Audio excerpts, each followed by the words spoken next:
If I could go back in time, I would love to have met my parents when they were my age, because I think they're really cool people. Where would I go and why? Oh wow, that's a really tough question. There's so many places I'd love to go. I think I'd like to go out to ancient Greece. I'd like to see the start of the Olympic Games.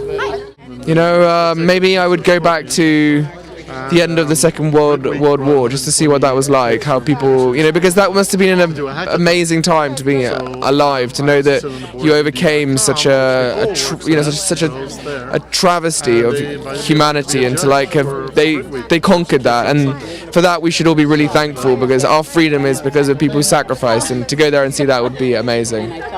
I think I'd go to the Elizabethan times, because I love to wear those frilly things here. And I think right now probably straight back to the 60s when I had the most fun in my life. I think the whole medieval and Renaissance is a very compelling time period for me. Mine, I'd like to go back and see all the dinosaurs. Oh, that'd be mine. No. I would go to many places actually, and I'm a big fan of history. Big fan of history. I love the Roman period. My father got me into war films earlier on, so I'd like to go back to World War I just to see what was going on there. So for me, and the list will go on, believe me. I like the idea of that kind of prohibition era.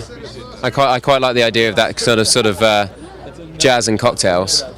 I think I'd like to travel back to that moment around the time of the suffragettes. I think that would have been a pretty amazing time to be a woman, to sort of see that transition. Actually, I was very lucky. The year I graduated high school was the same year home computers became available. That's probably the beginning of the greatest industry in history. So I think I've already had my time machine. I arrived at just the right moment.